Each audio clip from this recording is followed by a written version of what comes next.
j'ai entendu ici le procureur parler. Mais nos camarades qui ont été arrêtés dans le cadre de l'enquête sur le bus, on ne sait même pas où ils sont détenus. Personne n'a pu les rencontrer jusqu'à ce jour, ni leur famille, ni leurs avocats. C'est à la télé qu'on les a vus dans une sorte de justice spectacle. Et après, on interroge nos camarades de la préfecture de police et on les met en face des déclarations que ces individus-là auraient faites. Mais ils n'étaient interrogés en l'absence. Au niveau du PPACI, nous avons les avocats du parti. Donc ces militants ne peuvent pas récuser les avocats du parti. Parce que quand on arrête quelqu'un, il y a une constitution d'avocats qui s'est faite. Mais on ne sait même pas où ils sont détenus jusqu'à ce jour. Personne n'a pu les voir. Ça fait bientôt une semaine. Et on prend des hommes politiques, dont des personnalités qui occupaient de hautes fonctions dans ce pays, et on les infantilise, on les humilie de la sorte. Figurez-vous que, par exemple, le ministre Lida Kwasi, c'est le lendemain, il a commencé à être interrogé à 22h.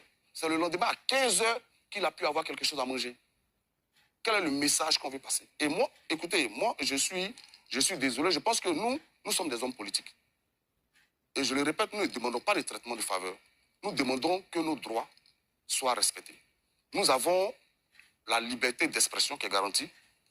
Et ce que nous faisons, le seul tort que nous avons, c'est de ne pas être d'accord avec la gestion actuelle du pouvoir. Et pour cela, nous demandons qu'un dialogue s'instaure pour régler ces problèmes. Mais en lieu et place, qu'est-ce qu'on nous sait? C'est une véritable répression qui s'abat sur nos camarades. Tous ceux qui sont aujourd'hui chargés de la mobilisation PPACI, ils sont handicapés.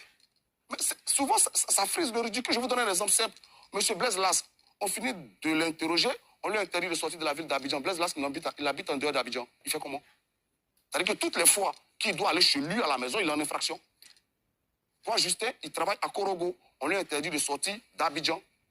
Et il est obligé de dire, ben, en fait, vous savez que je travaille à Korogo, et puis on réaménage.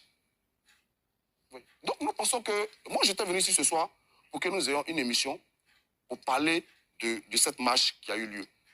Et rappeler aux Ivoiriens que le samedi prochain, le président Laurent Gbagbo leur adresserait un message depuis la place Figaro. D'accord. Mais je vais terminer là-dessus. Oui, allez-y, parce que là, j'ai eu au téléphone les camarades du parti par rapport à ce qui se passe à la préfecture de police. Oui. Et j'ai écouté aussi le procureur. Excusez-moi, j'ai été très mal à l'aise. J'ai eu l'impression que c'était quasiment des menaces qui étaient dirigées à l'endroit de l'opposition. Quand on va disséquer des vidéos de manifestations pour savoir qui a fait une crise xénophobe, qui a fait... Donc ce soir, sans vous remettre en cause, moi je proteste. Je proteste avec cette manière inhumaine. Je proteste avec cette manière inhumaine de traiter les opposants politiques. Je proteste contre cette manière cavalière de vouloir nous humilier parce que nous avons le tort de ne pas être d'accord avec le parti au pouvoir. Mais je rappelle aussi que le samedi 9, nous continuons de nous battre. Et j'étais venu ici pour débattre, comme je le disais, mais avec tout ce qui se passe aujourd'hui, je ne suis même plus confortable avec l'idée de continuer ce débat-là. Parce que qu'est-ce que je pourrais dire ici qui ne pourrait pas m'être imputé